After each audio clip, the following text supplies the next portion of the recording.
Hi there, I'm Rich Clark, and I am a resident of Cobb County, Georgia, and I just wanted to make a really quick video about the SPLOST vote on November the 4th, that's tomorrow, here in Cobb County. And it's late Sunday night / early Monday morning, November the 3rd, and if I look a little tired, it's because my family and I just got back from visiting my parents for the weekend just a couple hours ago. But I really wanted to make a video to talk about this. I was thinking about it for all weekend basically, because as I was leaving town, we got these in the mail on Thursday. Let's see here, from the Cobb Education Issues Education Forum, Inc. Got this nice little brochure from them. And another one from Secure Cobb's Future. Vote. Keep taxes low. Improve Cobb County. Vote yes to continue Cobb's fair tax. Anyhow, I also got another one from these guys, the Cobb Issues Foundation. I got another one from them maybe a week ago, but it went in the trash, which actually, I don't know if these are a little tattered and looking. It's because I actually just dug these out of our trash. So I wanted to get ahead of this issue a little, like more so than the day before, but I hadn't had time to look into it, or, you know, I'm sure you can relate to, you know, working and raising a family, and you just don't have time to think of as much time as you'd like to think about these sort of things. But I just want to go through some of the things they talk about on these, and then have sort of a broader discussion about these special local taxes. So it says, the facts about Cobb from a leading independent financial expert rate Cobb County as, these are just the bullet points, among the nation's most fiscally responsible counties. Cobb County also has the lowest property tax rate in the metro Atlanta region. Cobb County has the lowest operating budget in the metro Atlanta region, and including the current SPLOST, which is up for renewal on Tuesday, Cobb has the lowest sales tax rate in Georgia. So our current tax is 6%. Most of surrounding localities are 7%. City of Atlanta is 8%. So of course it tells you about some countywide projects that are being included. Replacing animal control equipment, vehicles, parking lot repairs, upgrades to 800 megahertz radio system, new radio towers, replacement emergency weather sirens, improvements to court facilities, public health clinics, medical examiners' laboratories, and replacing the buildings and systems, renovations, security cameras, and equipment for the sheriff's office, transportation improvements, facility and technology upgrades, public safety investments, public service renovations, such as parks and libraries. And you see in this flyer, there's a happy couple and a happy family riding on a sunny day down a gravel bike path, and a hunky gentleman sitting on a expensive piece of equipment. And then on this one, keep taxes low, no debt, improve Cobb County. They talk about it as Cobb County's fair tax. So vote yes to continue Cobb County's fair tax for infrastructure and public safety. One interesting thing about the fair tax to me is I always thought that the fair tax was supposed to replace the income tax as just a flat sales tax, say like nationwide or statewide for, say, the state income tax. But if you talk about keeping the federal income tax and keeping the state income tax and then adding another tax on top of that and calling that one the fair tax, it just seems a little unfair to me. You're not getting many mailers that are fancy, slick mailers like this from people saying, hey, don't vote for the tax. I want to talk about why that is. First of all, Cobb County is it's geographically a very large area. It's one of the largest counties in Georgia, and it also is a population-wise very large area. It's got 750,000 people in its borders. It's actually, somebody told me once that it's the 48th largest state in the United States. In other words, population-wise, it outranks 2 full states.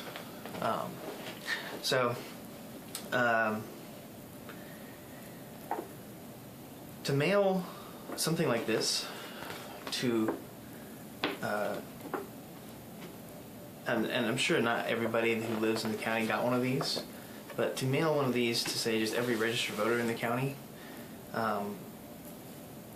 you're talking about hundreds of thousands of people, and it is not cheap to produce this and mail this, or this. And I got 2 of these that are this size, full color, glossy cardboard.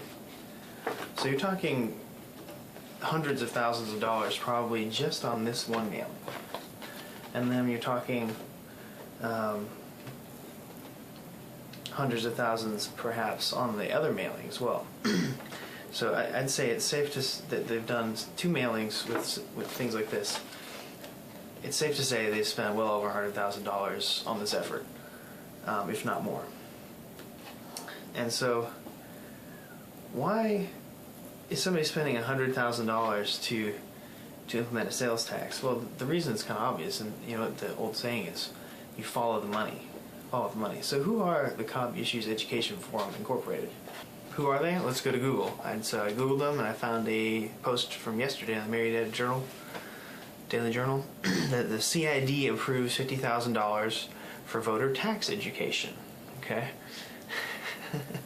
So the Town Center Area Community Improvement District, which the CID stands for, has joined the Cumberland CID in donating money to a group dedicated to educating voters about the proposed 1% county sales tax on the ballot Tuesday.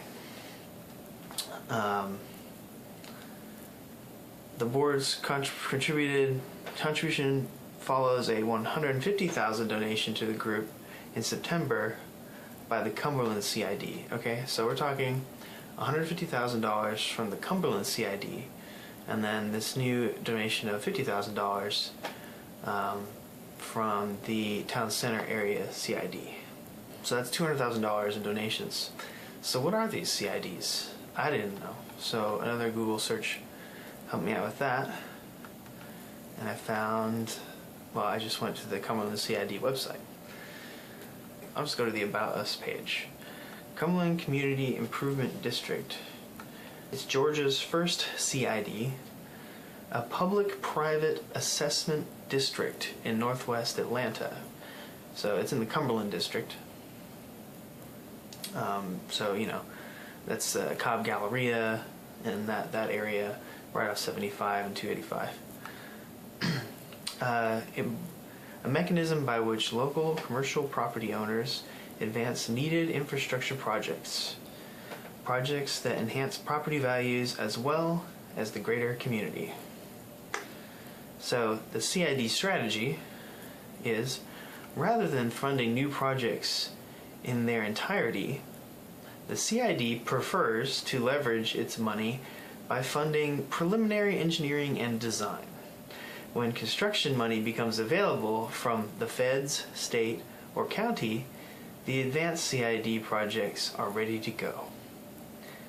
This saves the CID and the municipalities time and money and accelerates important community needs. Okay, so what the CID brings to the table is the design and the idea for their pet project, and what the county brings to the table is everything else, all the money.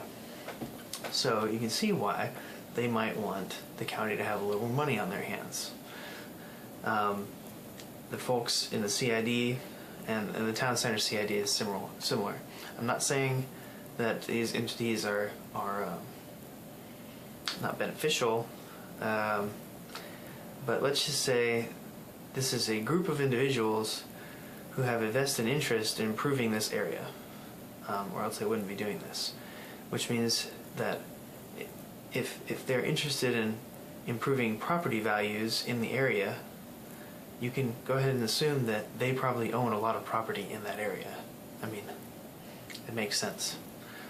So they're wanting to dump more money, your money, into that area so that they can increase either through appreciation of their assets or through execution of contracts, their profits.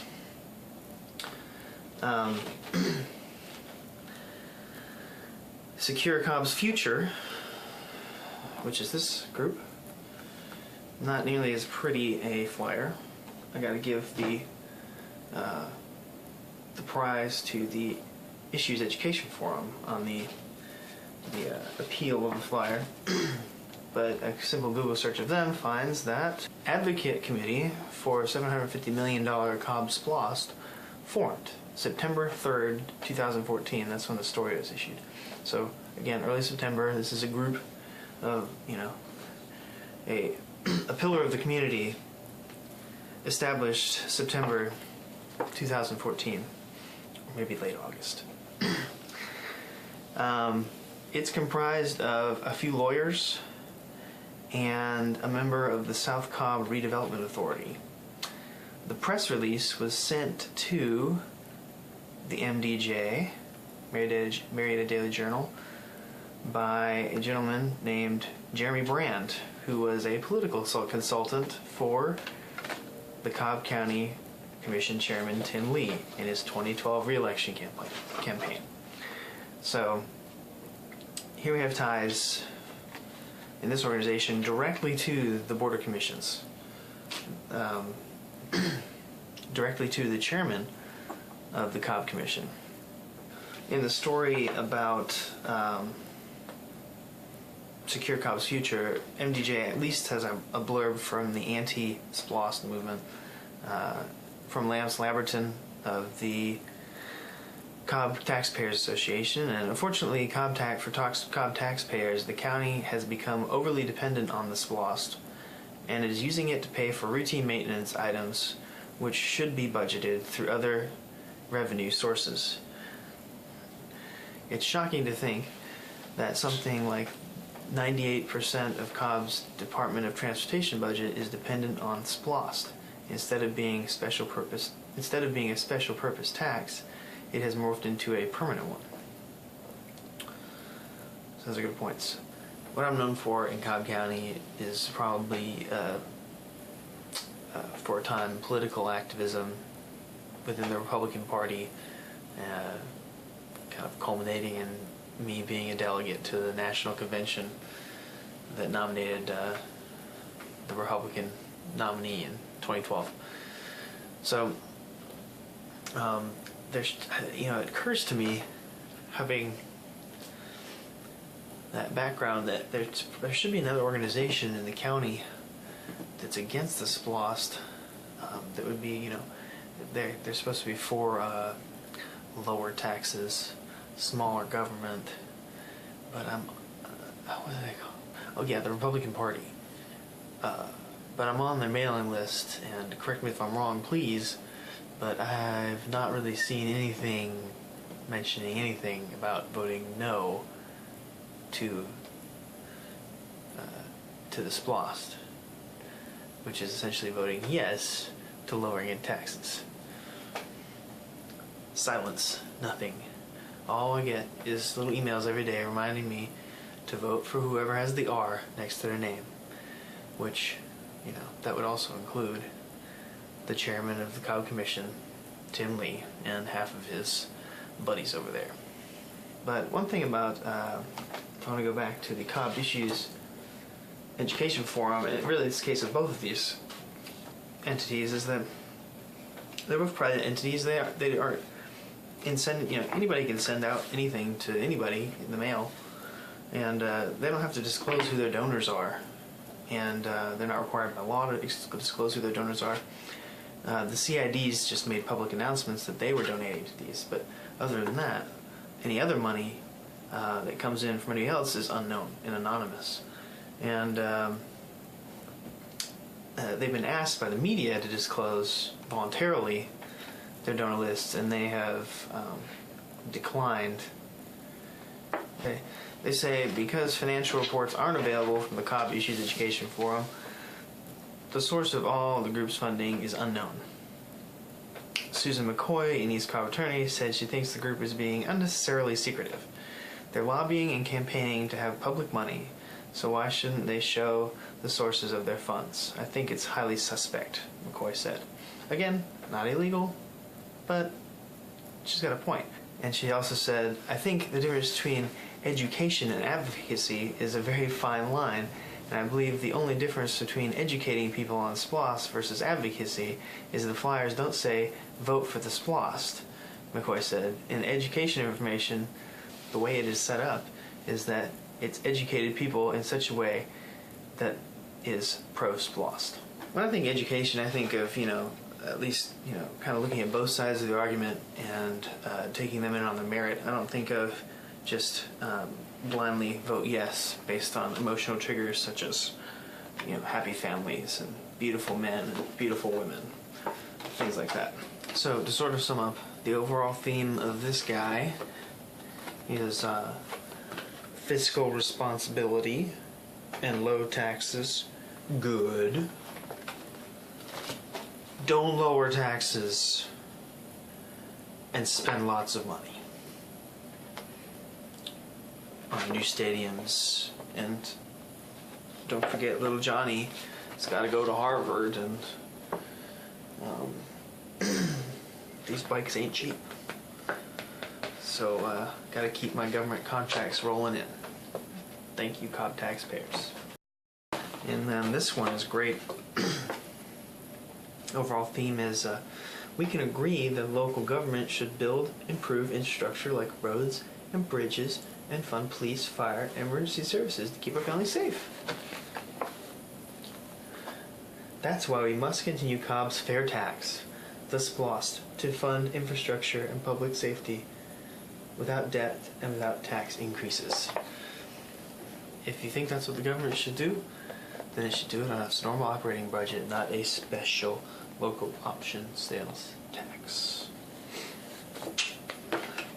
So this is a perfect example of how, like the Cobb Taxpayers Association or whatever is not sending glossy flyers like this out there because they don't have hundreds of thousands of dollars to do so. And the reason they don't have hundreds of thousands of dollars to do so is because these taxes like this, the 1% SPLOST tax, they are very diffuse in their collection, right? The cost is very distributed over the county, but the benefits of that money is very highly concentrated. So people who benefit greatly from this are people like the CID, who would not have any of their designs or plans or anything that they come up with on their own dime executed without county money. They don't go out in the private world seeking private investment based on their good ideas. They just go to the government and lobby the government for these ideas. So they need this money, or their business model crumbles. And so spending a few $100,000 to get possibly millions of dollars in funding is a no-brainer. And also, we're turning this 1% of our money over to a commission, essentially, of 5 gentlemen and women, 5 people, who just this year saddled us with they unilaterally decided to, spend $300 million of our money to build a stadium for the Braves in the Cumberland CID, mind you. And, which, hey, maybe that'll do some things for property values around there. Don't know. But, and then also, there's a recurring maintenance budget allotted for the Braves, $17 million a year for, I don't know how long, 20 years or something like that. So we're talking almost $500 million over the course of this run for the Braves. Now, whether you're happy about the Braves coming or not is kind of irrelevant to the fact that if you got the bill in the mail, you'd be pissed off, especially if nobody asked you about it. So, we're turning our money over to this commission of people who really, without any pause, without any announcement, without any discussion whatsoever, just said, hey, the Braves are coming to Cobb County, and oh, but by the way, it's going to cost $300 million. I mean, you heard on here that the government's budget for a year, the lowest in the Atlanta area region, is $850 million. $815 million is their annual budget, including the SPLOST, right, that you're voting on. So, if you committed, what is that? It's a third. It's over a third of your annual budget to something. Wouldn't you say that's something you should at least talk about and not just send out a press release? Anyhow, that's a totally different issue. I'm just saying, that's who's getting the money. Now, the last thing I want to talk about is, and I'm sorry I'm whispering here, but everybody's asleep except me. As I said earlier, Cobb County is geographically a very large county, and it borders, I think, 5 other counties. I can put up a map of Cobb County here. It has a huge border with the city of Atlanta. It has a big border with Fulton County. The city of Atlanta has an 8% sales tax. Now, if this SPLOST fails, you'll have, in Cobb County, you'll have a 5% sales tax. Now that is a 1% savings on everything you buy in Cobb County, except food, pretty much. If you're sitting in Atlanta, and you have a big purchase to make, and you're 10 minutes away, which, by the way, in no traffic, basically anywhere in the city of Atlanta, you can be to Cobb County in probably about 15 minutes or less, depending on where you're at. So if you have a large purchase to make, say something in the thousands of dollars, building a new deck onto your house, or if you're buying a boat or a new, theater surround system or something like that, and you can save, just by driving 15 minutes up the road, up to, $100 or more, just by buying it in one county versus another. Do you think that maybe some people will calculate that into their purchasing decisions?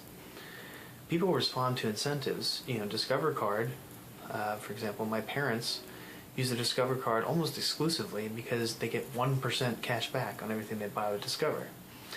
1% doesn't seem like that much, but it's enough to drive them to consume differently and to use that product. There have been many studies done that talk about tax differentials across borders of states, and how different bordering states deal with the fact that there may be a tax disparity on the border in different ways, and people will travel across borders to purchase things. And we're not even talking about traveling across a state border here. We're just talking about driving down the road to Cobb County. Now, if you start taking that 1%, you're turning it into 2% difference between those two counties, or 3% difference from the city of Atlanta. You could start talking about some real influx. And I think one of these flyers even says, in fact, independent studies show that 30% of the money generated from the SPLOST are paid by people who live outside Cobb County. Now, they may just be wayward travelers going down 75, stopping for gas and some donuts. But, again, on here it says that including the current SPLOST, Cobb has the lowest sales tax rate in Georgia. So you think that maybe some percentage of this 30% of outside purchasers is coming because of the lower sales tax rate? Think about the movie industry in Georgia. Last year and the year before last, more movies were shot in Atlanta or Georgia than in Hollywood. That's because Georgia has offered very attractive tax breaks and even some tax credits to the movie industry specifically. And furthermore, I have a friend who operates a business in Cobb County which provides a lot of materials to set designers for movies. And they like coming to see him in Cobb County because of the lower sales tax rate on his, first of all, it's good products, but secondly, it's an added benefit that is a lower sales tax rate. And it'll be even more of a benefit if it's even lower. So it's obvious that these people have come not just down the road. They haven't just jumped in their car and drove an extra 10 minutes. They have moved their entire operations, built warehouses, built infrastructure across the country, literally, from coast to coast, to save money on taxes. Now, do you think that individuals will make the same decision when, if they live on the border, if they can save 3% more, essentially adding 3% to their purchasing power by just driving 5 or 10 more minutes? I think it's going to have an impact. It may be even possible that the county could take in more receipts in gross than the 1% sales tax just through the sales tax tourism that could happen in Cobb County, with a 3% differential between the city of Atlanta and a 2% differential from every neighboring county. So those are just some food for thought. Again, follow the money. If you want to see the real 1%ers, the ones that are pushing for the 1% tax, and the probably 1% of the population of this county who really benefit from this tax, you're looking at it right here in these shiny pieces of paper. Follow the money and you'll find your answers. And just think about it. You want to grow the future of Cobb? What's better? More commerce coming into Cobb, or sucking more money out of its citizens? When they say it will raise $750 million, it's not the March of Dimes, folks. It's not the Ice Bucket Challenge. They're not raising money. They're taking money from you. They aren't coming out with a business plan and saying, what do you think? And giving you a measurable dividend on your investment. They're just saying, we're going to take this money from you, and you're just going to have to hope that we spend it well. Okay? When reminded of the fact that we have the lowest sales tax in the metro area, in the state of Georgia, and the lowest property taxes in the metro area, it's funny to me to think that when surrounded by higher tax areas, Cobb's relatively good economic health and well-being, which is being attributed to the fantastic SPLOST in these glossy, beautiful flyers, might not be because of higher taxes. It might be because of lower taxes. Especially since we're surrounded by higher taxed areas that are arguably a little less rosy. All you're doing by paying an extra 1% for everything you buy is ensuring that these guys and their projects get built and then they make a bunch of money off of it. Again, diffused cost, concentrated benefits, and the evidence is all right here. This is all you need to know. So, there's your education on the sales tax. Of course, I'm against it, and I would encourage you to vote that way, but there's plenty of material out there for it. So, here's the other view. Make your decision, and happy voting.